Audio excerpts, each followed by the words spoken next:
Ruthless Compassion is a podcast about people who've turned their emotional shit into fertilizer for success. It's about seeing our darkest moments as opportunities for growth and transformation.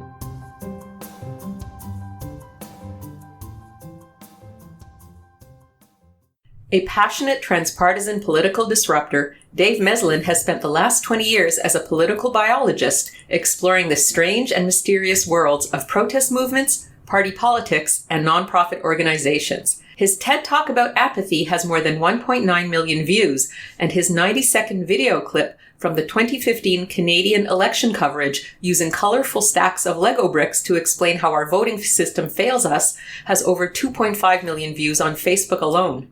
Wearing a suit and tie one day and shouting through a megaphone the next, Dave has worked as an executive assistant at both City Hall and the provincial legislature, painted do-it-yourself bike lanes on the street, organized hundreds of volunteers, started a handful of nonprofits, worked as a federal lobbyist, helped draft provincial legislation, survived tear gas riots in 3 countries, buried his car and got thrown in jail. Not in that order. Dave's best-selling book, Teardown, Rebuilding Democracy from the Ground Up, is a roadmap for change and a cure for cynicism. His thesis is simple. We're stronger and smarter when we're all involved. By replacing cynicism with a culture of participation, we can reimagine our role in the world and the possibilities of the future.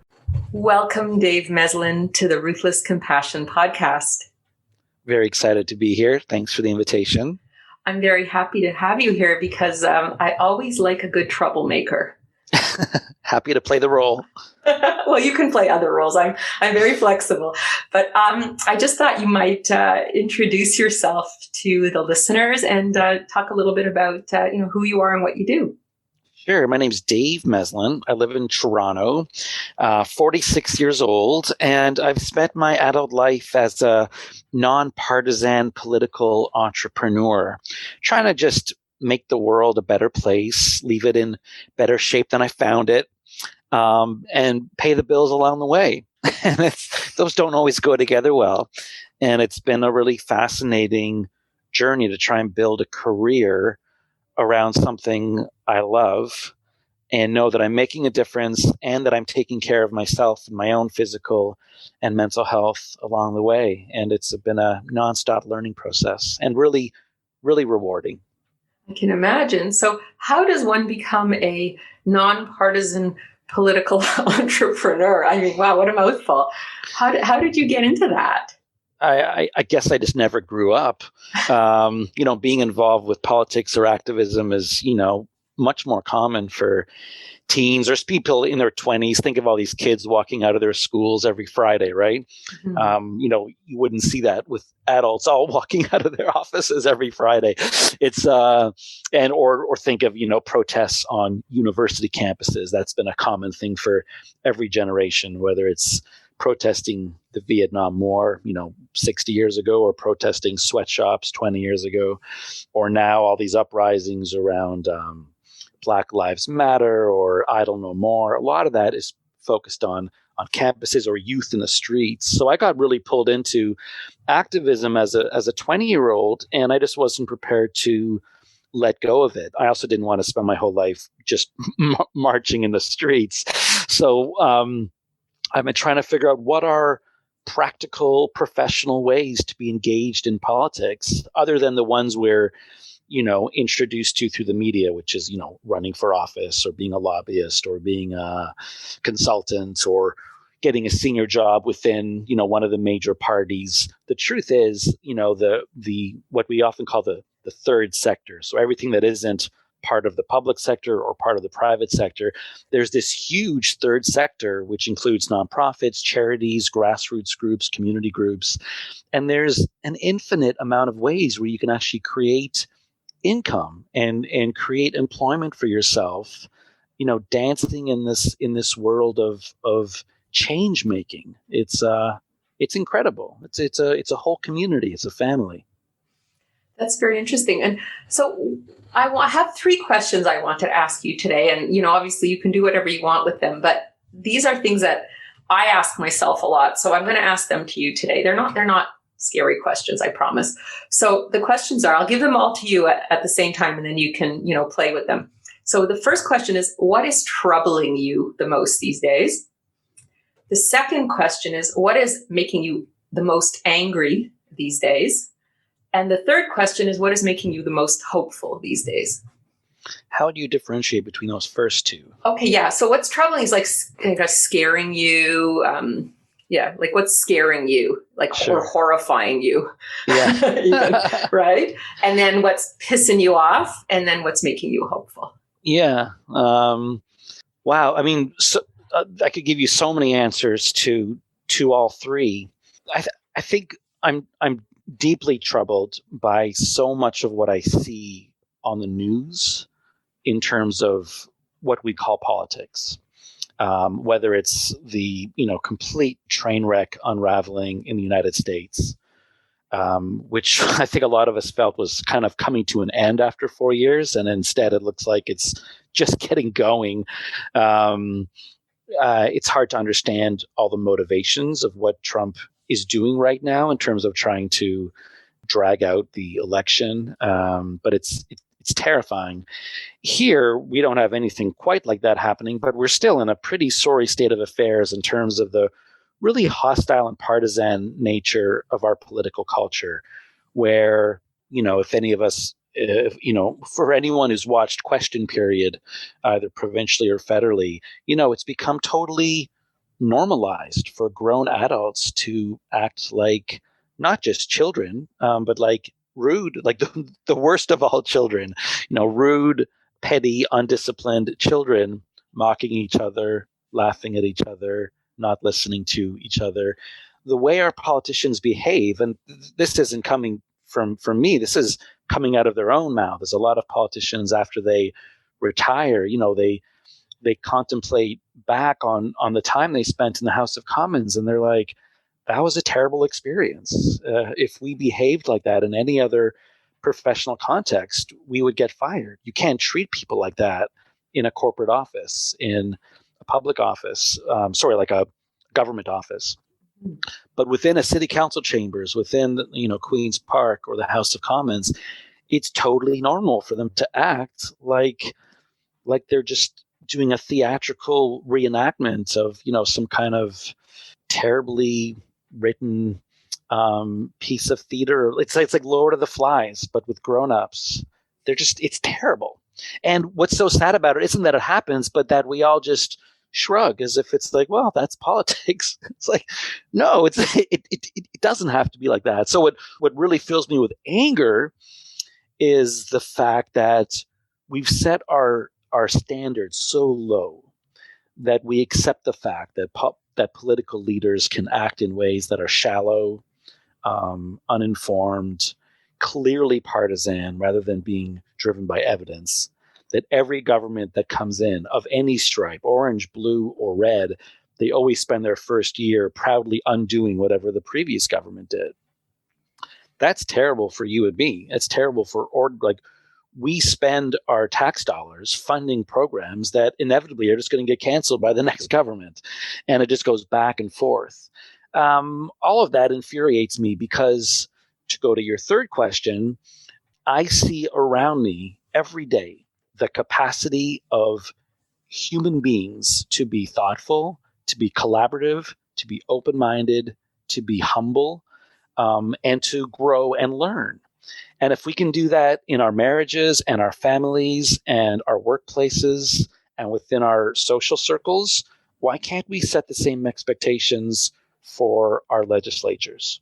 Why can't we imagine a political landscape where the people who are making the really important decisions that affect our daily lives are doing so as grown-ups, as mature, emotionally intelligent beings who are capable of talking, listening, compromising, and growing and admitting they're wrong sometimes. Not only is that possible, but it is absolutely crucial for us to continue evolving as a species and to create a safe and healthy future. And that's what gets me up in the morning. It's what drives my work. I know we're capable of more as a species, and I want to help us rise to that. So what kind of things are you doing or are you thinking of doing to affect that kind of change? So I spent 10 years kind of researching that question. So I used to do a lot of activism around specific issues. So everyone's got an issue they care about. Everyone, I'm sure a lot of your listeners donate money, for example, to a particular charity based on what their values are. It might be around women's abuse. It might be around homelessness or, youth poverty or indigenous rights, clean drinking water. It might be, to some veterans group in Israel. It could be whatever. Who knows? But, people, I think it's very normal and common for people to have a cause that they care about and in some way try and make a difference. And I used to do a lot of that on causes that meant something to me. And I really shifted my gears about 10 years ago. And I realized that a more important theme for me to focus on is changing the whole political system itself to make it easier for everyone to participate. Because a lot of people look, other than giving some money to a charity or doing, a walkathon or like a fundraising or maybe signing a petition, other than that, they kind of tune out politics. Unless there's someone really entertaining, like a Trump or a Ford or a Lastman or a, Giuliani. Sure, Giuliani, right? I mean, it's really funny because SNL used to create parodies to make politics more interesting. And now you don't even need it. They're actually just doing like the most recent one was almost like a line for line reenactment of that witness at the Michigan hearing the Michigan hearing, because you don't need to parody it. It's just become so ridiculous. But other than those like really entertaining elements of politics, when it comes to, day-to-day political engagement, we can barely get people to vote once every 4 years. Like if we get into the mid 60% turnout, we consider that collectively to be some like amazing, amazing outcome, even though it means that literally 1 in 3 people stayed home. So if we can't even get people to vote once every 4 years, clearly we're failing in getting them engaged on a monthly or daily basis through participating in nonprofits, in community groups, in political parties. So the work I've been doing is trying to identify, and this kind of is an extension of a TED Talk that I gave in 2010, I think. And, one of my closing lines in that talk is that, people aren't apathetic because they don't care. They're apathetic because they've given up on the system, and that because there's barriers and obstacles in their way. And what I say in the TED Talk is what we need to do is identify the barriers and dismantle them. And so I spent 10 years doing exactly that, mostly the identifying. And now I'm shifting into the dismantling. But I wrote a book called Teardown, Rebuilding Democracy from the Ground Up. And it's not about a tear down, like, tearing down a house that you're going to rebuild. It's more like they use the word tear down in the tech sector. When you do a tear down on a new smartphone or a tablet, it's when you actually take it apart and you spread out every chip, every wire, every little screw and bolt and capacitor and resistor, and you lay it all out and you take a photo. And what that does is it allows other people to find out what's inside their device without having to open up theirs, right? Mm-hmm. So that's what I did with democracy. My book is that snapshot of what are the mechanics of our political system. I look at voting reform, which is something everyone's heard about. Infamously, our prime minister promised to get rid of first past the post and then couldn't figure out quite how to do it. I talk about campaign finance reform, and I do it in a way that's really non-academic, non-partisan, and non-preachy. Like anyone could read this book and find it to be easy to read and playful and informative. And I don't think people will agree with every, remedy that I prescribe, but there's probably 100 remedies in the book. And I would imagine that any reader would find, 5 to 10 that they would feel strongly about, that, this is an obvious change. And what really drives me crazy, Marcia, is that there are so many innovations available to us that we're not even trying. And in every sector, from tech to clothing to music to transportation to food, we embrace innovation madly. We love it. We're like, what's the newest trend? How can we change this? Who's the new disruptor? And we see that as a good, positive thing, because how can anything change for the better unless you're willing to let go of what you were doing before and try something new? And what fills me with rage is the fact that when it comes to politics, we assume that the way we did it before and the way our parents did it and our grandparents did it is not only okay, but is sacred, right? This is the Westminster model handed down to us by the Queen of England, as if it's the Ten Commandments being handed down through Moses. And it's like, how dare you suggest that the model we have in the House of Commons with two teams sitting on opposite side of the room, facing each other and just arguing. We literally call the second group the opposition. Like, that's their job description. We don't want you to listen. We don't want you to offer compromises. We don't want you to collaborate. Your job is to oppose. Well, of course, then question period looks like, a shit show. I don't know if I'm allowed to swear on this. You're allowed to swear. I mean, it's not their fault. I mean, all these politicians come out of it feeling like, man, I got into politics because I wanted to make a difference. And I ended up being, all my votes were whipped. I had no voice. I was told what to do. And I was trained on how to be, like a trained SEAL, just clapping for my team and booing at the other team. But the system is designed that way. It's designed to bring out the worst in people.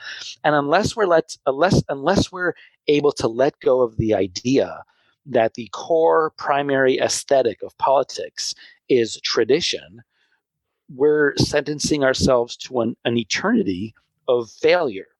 Because everything from the decorations to the terminology we use to the attire that they wear, it's all just based on tradition. It's like that obsessive, sacred holding on to Westminster practices is not only archaic and demeaning, but it's really holding us. Imagine it. Sorry, I cut myself. No, go ahead. That's how much of an alpha male I am. I don't interrupt other people. I interrupt myself. I don't even allow myself to finish my own sentences.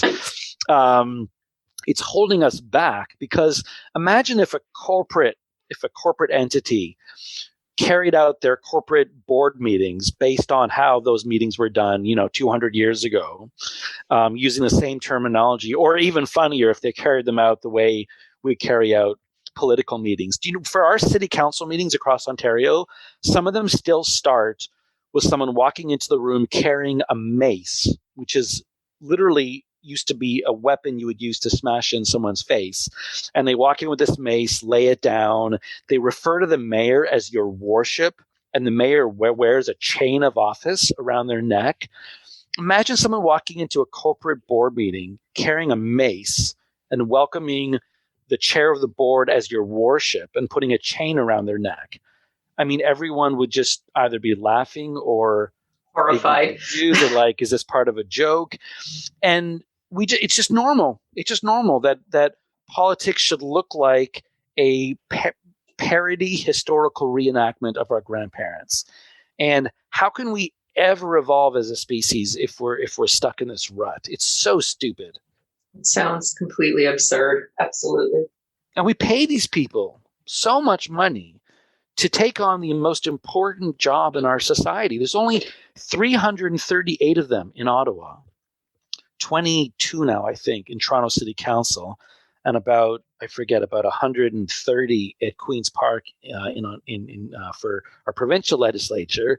This is out of like 30 million people, right? We choose these people through these crazy processes that we call elections. I can talk about that separately, because our elections in Canada are ridiculous. And then we give them the most important tasks that anyone could be given, which is you decide how everything around us works. Our labor laws, our health laws, environmental regulations, everything. You're in charge of it. We're putting all of our trust in you. I mean, if there's one group that we should hold to a really high standard of behavior and ethics and morality, and worry about who's funding them and is their corporate influence and is everything kosher, I mean, it should be these folks. And instead we're like, yeah, they kind of always look like a bunch of embarrassing goons, but hey, that's politics. We have to raise our expectations now. I think that's a really good point. We have to raise our expectations. Yeah. Why wouldn't we? Yeah. We do it with ourselves. Like if you're having trouble with a friend or a spouse or your employer, like you take steps. You bring in a mediator, you bring in a therapist, you do stuff. Like we have high expectations for every part of our life, except for this most important sacred institution that we've almost written off. It's true. You were saying something about how ridiculous our elections are, and I was looking at you talking with Ian Hanuman Singh a while back about using a Lego model for how messed up the way our voting goes. Maybe you can say something about that right now. Yeah, that was a really. Can I just tell the story of how that Sure. how that clip unfolded? Sure. It's a great story. So I've been for years producing Lego visualizations of our election results, both federally and provincially, and it's just a great way of showing people that in Canada we use a pretty obscure voting system that is obscure because it greatly distorts the outcome. You can literally have a party take power with the majority government against the will of the majority, which kind of defeats the whole point of having an election. And the opening line of chapter 3 in my book, where I break down, the intricacies of different voting systems, I say in almost any country in the Western world, if one party takes control of a legislature, complete control of the legislature against the will of the majority, it's called a coup. And it's a terrible thing. And it's frowned upon in the international community. And in Canada, we don't call it a coup, we call it an election. And we do it all the time. And we fund the whole thing through our own public dollars. And that might sound radical or extreme to your listeners, but it's undeniably true. It's what we do here. So we currently have a provincial government in Ontario, the Doug Ford Conservatives, who are leading a majority legislature, which means they don't have to work with any other party. They do whatever they want. And if you look at the actual results of the election, of how actual Ontarians voted at the ballot box, the vast majority of Ontarians didn't vote Conservative. So how could they possibly have a majority? And to be very clear, this is not a partisan thing for me. I make the same complaint when the Liberals have a fake majority. I made the same complaint when Rachel Notley formed a fake majority in Alberta, where most voters actually voted Conservative. And I would do the same for any other party. So I do these Lego things just to show this is how people voted and this is what they got. And in 2015, I pitched to the CBC. I was like, why don't you have me on your election night and I can show my Lego charts. It'd be really cool. And they were at first totally dismissive of it. They were like, well, we don't need Lego charts. We have really high tech, 3D charts of all the results. And I'm like, I know, but people really like my Lego. I think it'd be fun. You should try it. Well, you've got nothing to lose. So they were like, okay, we'll bring you on. They actually gave me a small budget so I could buy some extra Lego. And it's really high stress because I'm building charts on the fly as the data is coming in.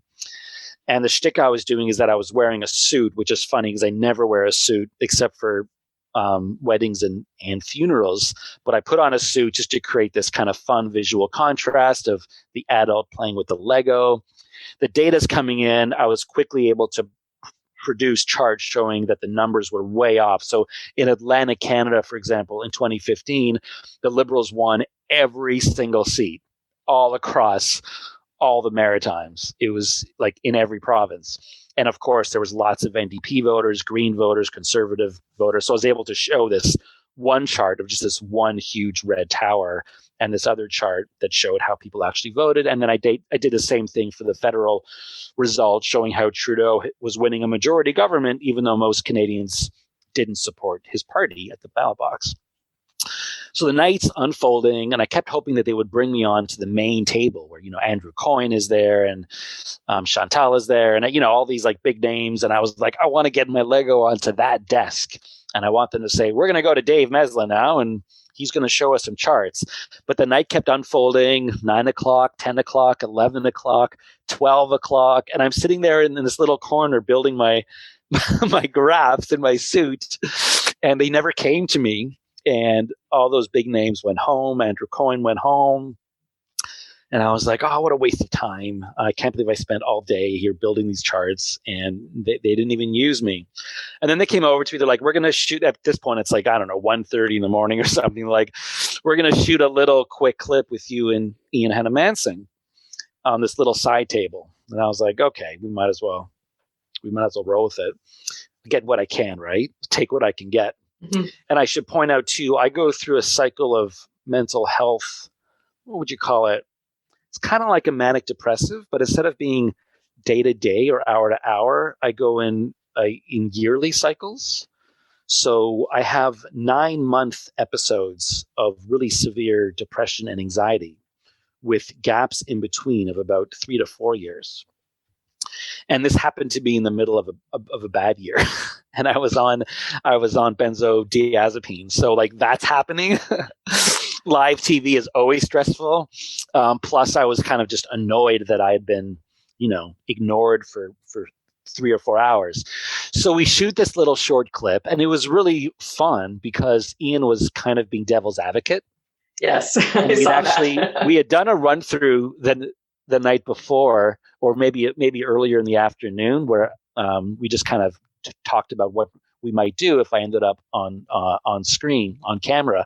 And he said, just so you know, I'm not really a big fan of this first past the post stuff. And I was like, that's okay. And he's like, but I'm not gonna talk at all. Like, we're not gonna have time to debate. I'm just gonna let you do your thing. So I went into this knowing that he wasn't a supporter, but also not anticipating debate. But then he kept interrupting me and like trying to poke holes in what I was saying. And it was kind of fun, kind of annoying, but it actually made for great TV. And he made one mistake, which is at one point he looks at me and he says, yeah, but everything you're saying is subjective because you're an advocate.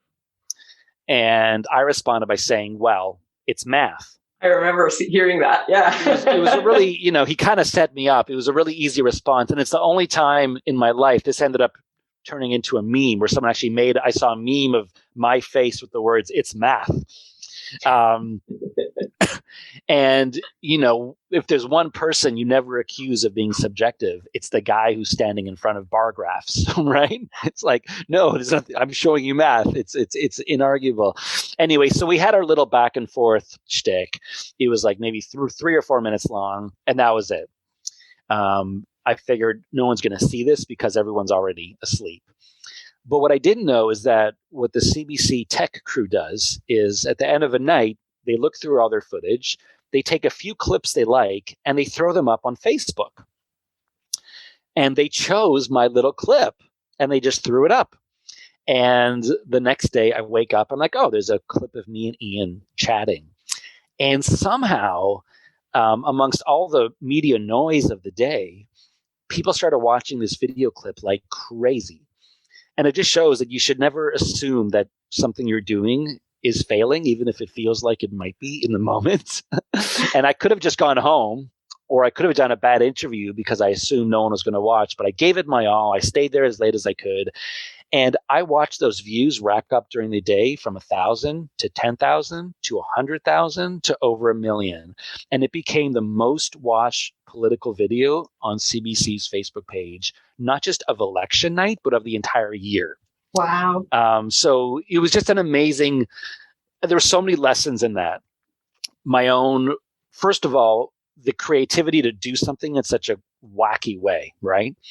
And a lot of people thought my Lego shtick was unnecessary and maybe even childish and stupid. But if I had just been talking to Ian one-on-one without the Lego, I don't think it would have been viral in the same way. It was the combination of grown up in a suit playing with Lego, visualizing a pretty dull concept, proportional representation in a fun way, and then him being argumentative and me responding in a kind of playful way. It was perfect television. It was you couldn't have written a better script, and people just loved it. And it got shared and shared and shared and shared and shared.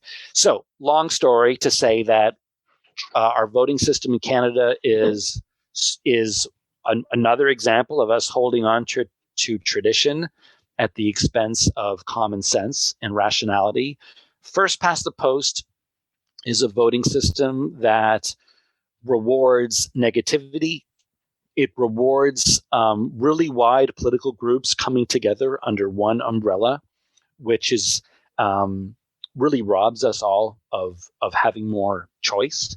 I mean, we've only had two parties in power in the entire history of Canada. It's been blue or red, back and forth forever. Same with the US. And you look at other countries and they have like a rich political history of like new parties starting. You know, that disruption we were talking about, like Uber or Airbnb or Billie Eilish, you know, just something new coming out and everyone being like, oh, this is cool. This is new. What is it? You know, why don't we have political parties like that? And the answer is that first past the post forces newcomer startups to either be ignored through strategic voting, or by not getting what I call their market share. So in the private sector, if you get 10% of the market share of a certain market, you get 10% of the revenue, and then you can use that to reinvest and grow. Whereas the Green Party is a political startup, they can get 10% of the market share, which is the votes, but 0% of the revenue, which is the seats, which just keeps it, you know, if Uber and Airbnb were getting lots of market share, but somehow none of that turned into dollars, they wouldn't be able to grow. So we should be treating and this is hilarious because, sorry, this is like a tangent off a tangent off a tangent, but people often see voting reform as a left-wing idea when it's actually totally based on conservative principles of the benefits of having a free and open marketplace that not only allows for new market players, but encourages it, embraces the idea that only through competition and disruption can you have innovation, creativity, and you have to put the faith in the consumers that if they're given lots of choices and new choices, they will reward, you know, the appropriate innovators. And God, wouldn't it be amazing if our elections were like that? Instead, essentially, it's like VHS and beta every election.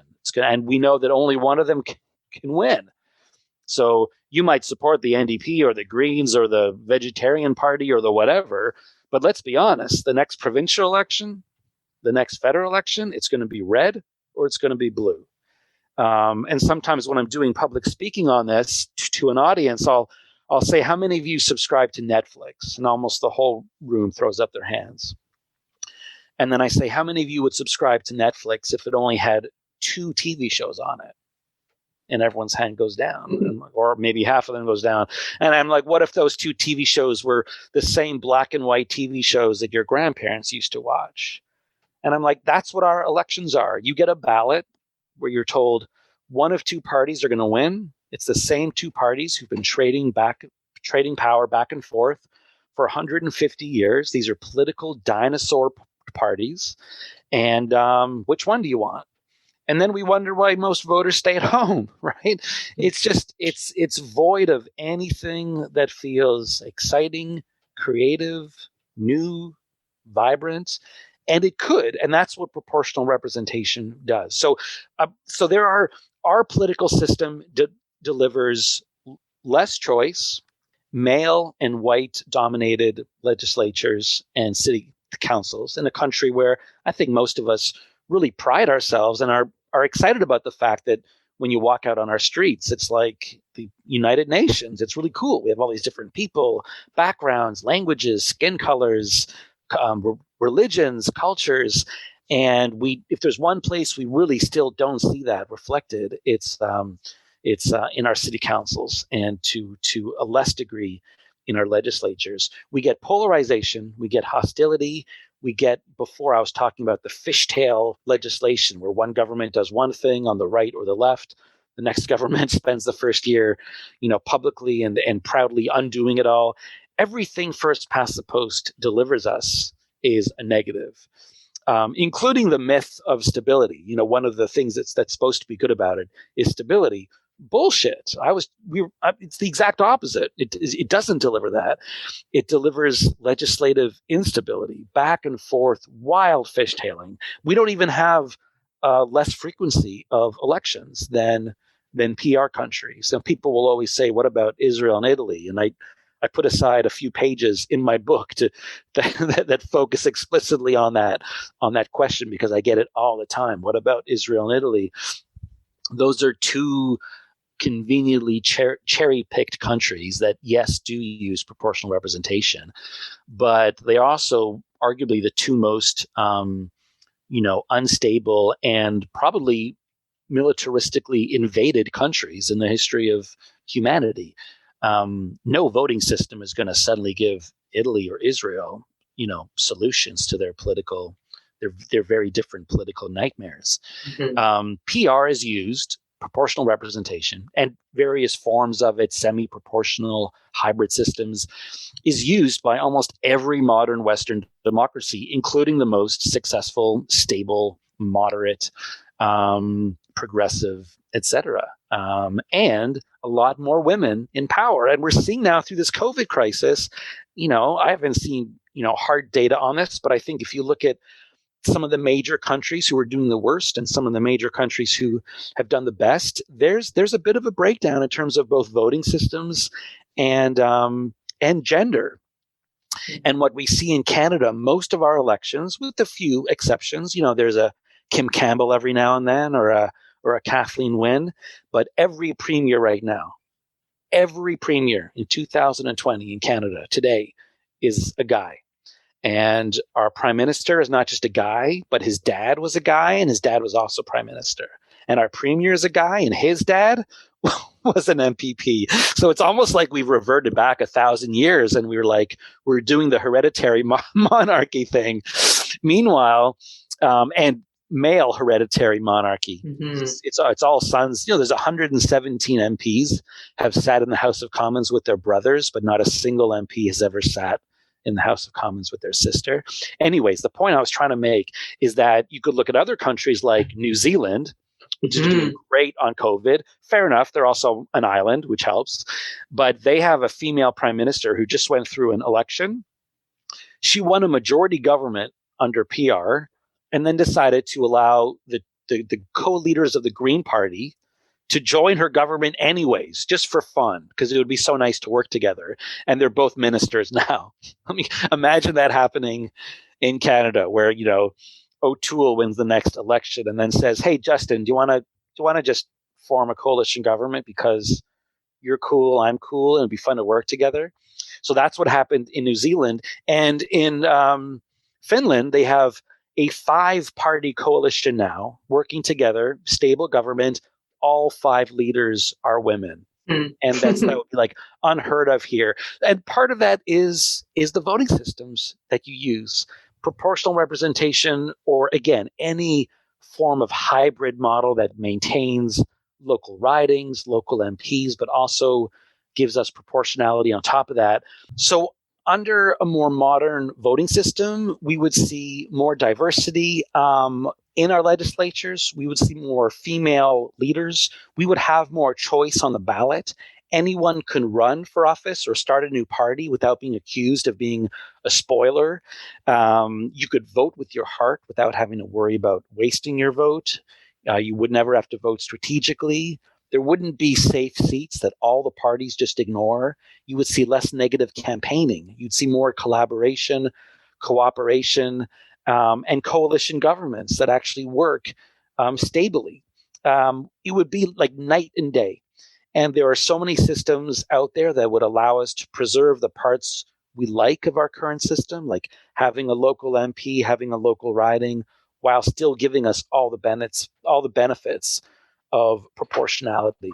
So these are the kinds of reforms that we should be exploring all the time, and we should be experimenting with, because you don't know which system works perfectly until you've tried it. So instead of just studying this stuff endlessly and then having endless referendums on it, what I would love to see is set up some kind of independent commission or assembly of like neutral people who can come up with a recommendation of a system that might work better. Try it out for an election. see how it feels, and then maybe have a referendum on it afterwards. But let's just start experimenting, because experimentation is always a good thing if you're doing it, in small steps and measuring the results along the way, and then democratically allowing everyone in the end to decide what they actually want to do. That's a wonderful idea. How can people who are listening kind of get involved in this and support these plans? Should they go to your website? What can regular people do to encourage the powers that be to consider these ideas? I would encourage people to consider reading my book. I put a lot of work into it, and I wrote it for ordinary people who aren't, the hyper politically engaged crowd or the activist scene. I wrote it for my mom. I wrote it for my sister. I wrote it for, a lot of my high school friends who I know are, all those people are smart, caring, passionate people who just for a variety of reasons have tuned out politics because it either bores them or scares them or confuses them or infuriates them or all of the above. The book is called Teardown. It's available as an audiobook, an ebook, or an actual paper book. It's at libraries. And after that, if you want, what I recommend in the final chapter of my book, which is a call to action, I remind people that political engagement, there's no one size fits all. It comes in so many shapes and sizes, and depending on how much free time you have, your financial resources, your educational background, your partisanship or lack thereof, all those things will inform what activism and engagement should look like for you. It might be joining a party. It might be running for office. It might be just volunteering some time as a researcher or an editor or a graphic designer to a small grassroots group. It might be just getting involved in your local neighborhood association. But the idea is to get out of your own little bubble, out of your house, rip your face away from the Netflix screen, and engage in the community. Engage in whatever way makes you feel like you're making a difference in the world. And that's a really personal decision. I can't tell anyone how they should get involved, but I can tell every one of your listeners that there are easy, concrete steps that you can take to make your life feel more meaningful on this planet. That's really wonderful. That's a great call to action. And I didn't even have to ask you for it. You volunteered it. Where can people find you if they want to learn more about you and what you do? I'm very reachable. People can find me on Facebook. I'm on Twitter. It's just Dave Meslin. There's only 3 of us in North America. I think I'm the only Canadian Dave Meslin, so I'm easy to find. My website for most of my political work is unlockdemocracy.ca.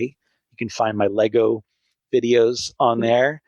And not only, let me just say one more thing. Not only is it important to know that political engagement can be small, that you don't have to be a Greta Thunberg or a Nelson Mandela, it's actually really important not to make activism too big. There's a lot of mental health burnout in the political scene, in the activist scene, because people take the weight of the world upon their shoulders.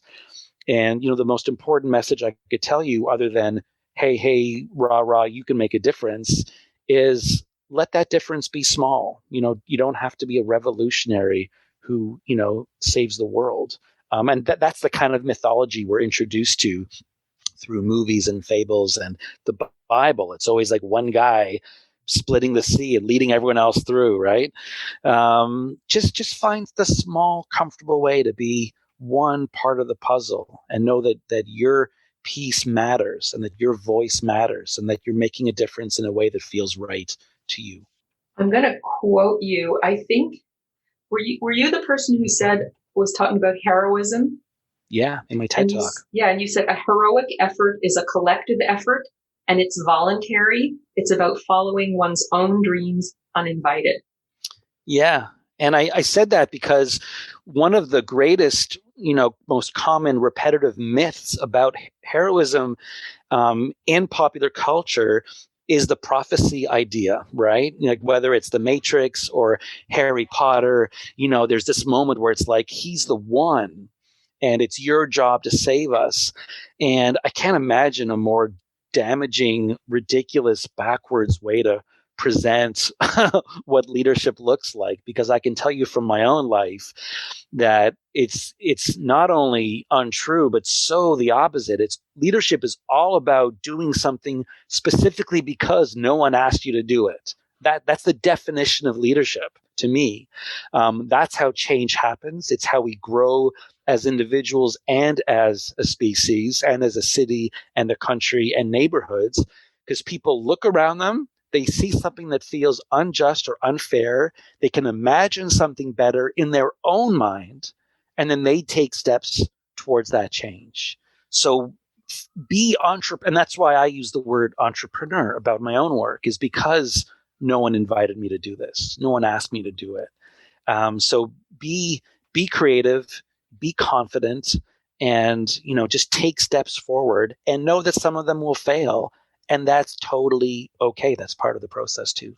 That's amazing, and I love the idea that it's a collective effort, because we don't have to struggle alone and take all the brunt of it on our own. We can work together with people, and like you said, in a small way, and have that community support, so we feel like it's something we're doing together, and that support makes it that much more enjoyable and less stressful.